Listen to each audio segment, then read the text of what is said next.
En esta cuarta unidad analizaremos algunos aspectos de lo que se denomina el enfoque conductual de las negociaciones. Finalmente, en una negociación, quienes están a uno y el otro lado de la mesa son personas, somos personas. Y estas personas tenemos características muy particulares, algunas vienen de la cuna.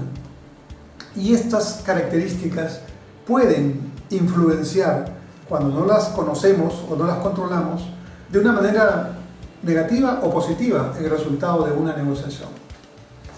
Hoy en día está demostrado científicamente que la capacidad fundamental para gestar, para desarrollar actividades, negocios, emprender proyectos, no tiene solo que ver con la capacidad intelectual, que podría medirse por el coeficiente intelectual o IQ. Cada vez más los científicos están de acuerdo, y sobre todo los psicólogos, que estos resultados tienen mucho que ver con el coeficiente emocional o coeficiente de inteligencia emocional, así llamado. ¿Con qué elementos tiene que ver la inteligencia emocional? Por ejemplo, con la capacidad de escucha. Por ejemplo, por la capacidad que tenemos o no tenemos para sentirnos gratos, adecuadamente interrelacionados con el grupo.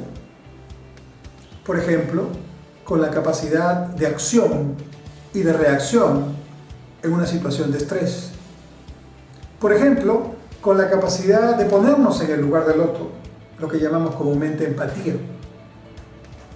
Por nuestra capacidad de autoconvencimiento y autodesarrollo, por nuestro pensamiento crítico para poder desarrollar dentro de una negociación un esfuerzo realmente importante para beneficio de la misma, del proceso de negociación.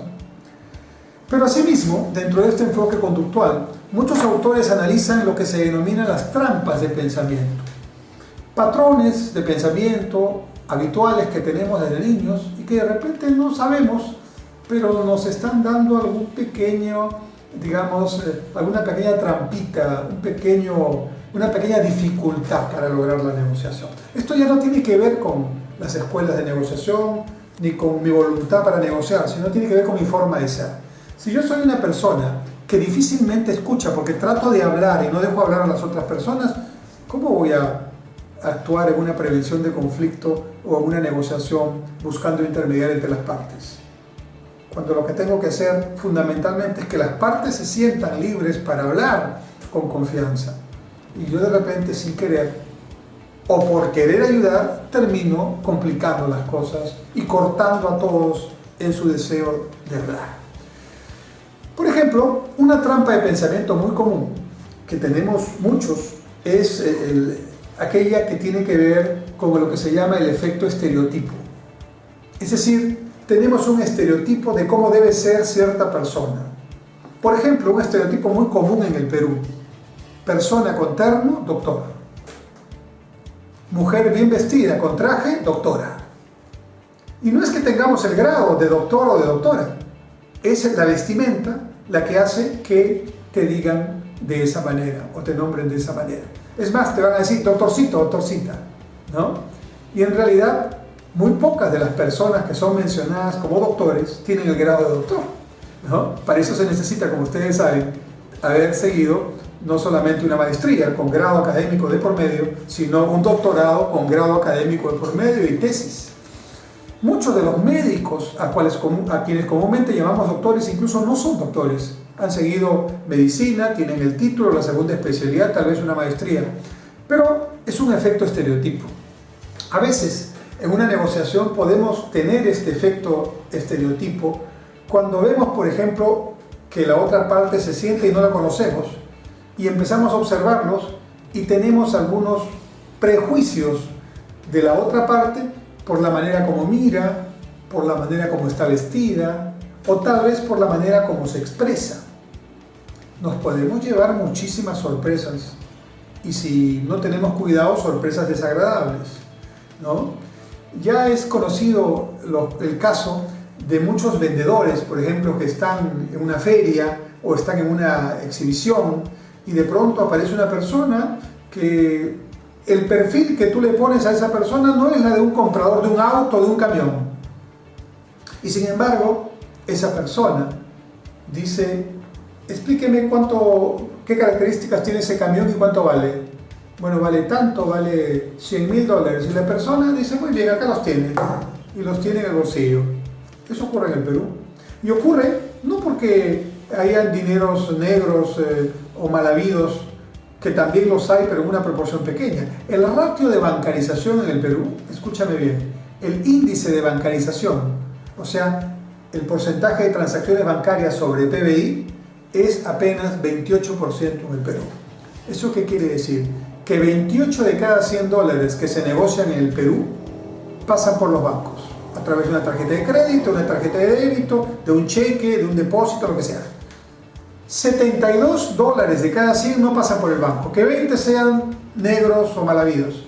Bueno, te quedan $52, que es lo que se llama economía informal. Eso no es delito, pero la gente que los maneja no quiere ponerlos a los bancos. No confía, no conoce, no cree en el sistema. Y eso tendrá que ir cambiando, pero por el momento es así.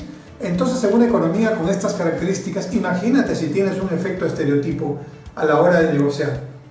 Puede ser que la persona que menos te parece es la más importante para determinar un resultado exitoso en la negociación. Cuidado con estas trampas de pensamiento. Todos son importantes y a todos tienes que darle la debida atención. Y de repente, aquel o aquella que tú considerabas que no era el más importante resulta el elemento clave para que el resultado sea exitoso. Una segunda trampa de pensamiento muy común es lo que llamamos el efecto ancla. Se usa mucho en la explicación del efecto ancla lo que ocurre normalmente cuando compramos un departamento o compramos un auto, una compra importante, ¿no? Yo cuando era ministro de Vivienda siempre me interesaba, cuando iba a las inauguraciones de los departamentos multifamiliares, preguntarle a las familias que recibían su llave por qué habían elegido ese departamento. Yo, por mi defecto profesional de economista, siempre pienso que puede ser la cuota, el subsidio de mi vivienda, la tasa de interés del banco. Por supuesto que estos factores han sido analizados en algún momento, pero no son el factor decisivo para la compra del departamento. Siempre las respuestas eran: qué iluminado que es este salón, mis hijos van a tener dónde jugar, es una zona segura, estoy pensando que cuando crezcan mis hijos tendrán una zona para estudiar.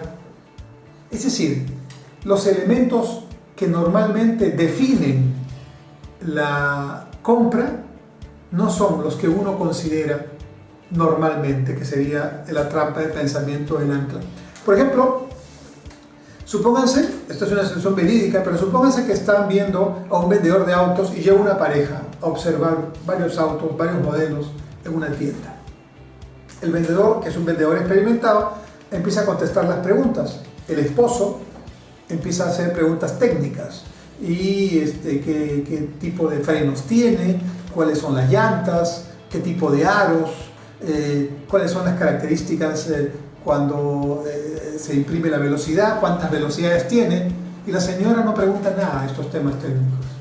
El vendedor, como sabe que la señora finalmente va a ser decisiva y hasta de repente el auto es para ella, ¿no?, tiene que saber encontrar el interés de la señora en ese auto que está buscando. Y claramente no son los factores técnicos, porque si no estaría preguntando junto al esposo. Entonces, de pronto le puede decir a la señora: ¿y qué le parece a usted este modelo? Y la señora, por ejemplo, puede contestar: y dígame usted, ¿me vende el auto con lunas polarizadas? Ya cuando te da esa señal, eso quiere decir que la señora no está buscando un auto con muchas características técnicas. El esposo se encargará de eso. Ella está buscando un auto seguro, en el que sea difícil que la asalten, que le rompan la luna, el vidrio, para llevarse su cartera y que pase un momento desagradable. Si tú ves, o el vendedor ve, que el tema de seguridad es el tema que le preocupa a la señora, esto ha pasado. Entonces el vendedor sigue hablando, le sigue contestando al esposo y de pronto le dice a la señora: señora, ¿su cartera la puede guardar en esta guantera? Y efectivamente la señora dice: a ver, abre la guantera y pone la cartera allí, cierra perfectamente. Bingo, la señora encontró un auto donde puede poner la cartera en un sitio que los delincuentes no van a considerar como habitual, y le parece un elemento clave, y la señora dice: quiero llevarme este auto. El esposo le dice: pero mejor discutamos este otro modelo. No, quiero llevarme este auto. Y se vende el auto así. ¿Cuál fue la habilidad del vendedor? Haber identificado el interés de la seguridad y haber encontrado un elemento que impulse la venta. La venta no se impulsó por los elementos tradicionales: el costo, la mensualidad, el crédito. Esos son temas importantes, pero en este caso el tema que impulsó la venta fue un tema así de sencillo, pero así de concreto: seguridad para la señora. Entonces, el efecto ancla a veces hace que nosotros pensemos que los temas importantes son los que van a marcar la pauta de la negociación, cuando hay que buscar los otros, los que son los verdaderos temas, que, siguiendo a Harvard, que ya vimos, serían los de los intereses que hay que contemplar. Otra ancla o trampa de pensamiento importante es la que se considera o se llama como pensamiento de grupo. Estamos en una negociación y de pronto a mí me parece que este tema es muy importante, pero el grupo mayoritario que está en la negociación se va por otro tema. Entonces yo, en lugar de argumentar, de persuadir, de convencer, digo: mejor no, me allano un poco a lo que piensa la mayoría y vamos más bien por esa línea que yo sé que es una línea subóptima. En este caso, la trampa de pensamiento me está jugando mal, porque yo estoy conscientemente avanzando hacia un resultado que no es el adecuado. En suma, tenemos diversas trampas de pensamiento que traemos desde niños, desde nuestra educación, nuestra formación. El asunto es saber cómo llegamos a una negociación, porque tenemos que ser conscientes que todas las personas tenemos que satisfacer necesidades. Hay necesidades fundamentales, básicas de vida, como por ejemplo vivienda, vestido, alimentación. Pero hay otras que son necesidades afectivas. Esas necesidades son un poco más difíciles de identificar, pero son fundamentales. Por ejemplo, la necesidad del afecto, la necesidad de ser amado, la necesidad de ser respetado, de ser considerado, la necesidad de pertenecer a, formar parte de, o la necesidad de ser independiente de, también. En su momento en nuestra vida, cada una de estas necesidades tiene un papel, y a veces tenemos algunos problemas y no las satisfacemos bien. Una persona que no tiene bien satisfecha la necesidad del ser amado, del ser querido, probablemente necesita una gran demostración, una excesiva demostración de afecto a las otras personas. Y esto puede ser un tema que llevemos a una relación interpersonal, a una negociación sin querer, ¿no? O una persona que tiene afectada su autoestima, su necesidad de ser reconocido como una persona valiosa, como una persona que también es importante. Y entonces necesitamos en demasía, en exceso, que nos diga: qué bien, qué bueno que es usted, qué interesante lo que está planteando, ¿no? En el extremo, unas personas que necesitan que los llamen el ingeniero fulano de tal, el doctor fulano de tal, cuando en realidad los pueden llamar por su nombre sin mayor problema. Cuando a veces tenemos esta necesidad no bien manejada, en una negociación podría ser complicada, porque de pronto podemos pensar que tal o cual persona al otro lado me está menospreciando, cuando en realidad no lo está haciendo. Muchas veces entonces el problema no son las otras personas, sino soy yo. Esta parte de nuestro curso nos va a ayudar a identificar aquellos aspectos de nuestra conducta o de la conducta de la otra parte que podrían ser decisivos para lograr un acuerdo o prevenir un conflicto. En este punto también recomiendo leer literatura sobre neurolingüística. Neuro, que tiene que ver con el cerebro, el sistema nervioso, la conducción de todo lo que el cerebro está ordenando, y lingüístico, lenguaje, verbal, la palabra, o no verbal, los gestos, la mirada, ¿no? Diversos aspectos que también son formas de comunicación. La neurolingüística estudia esa manera en que las personas nos comunicamos y cómo el cerebro recibe información a través de los sentidos, rápidamente y de una extraordinaria manera los transmite y va al habla, y en el habla nosotros rescatamos lo que nos está diciendo.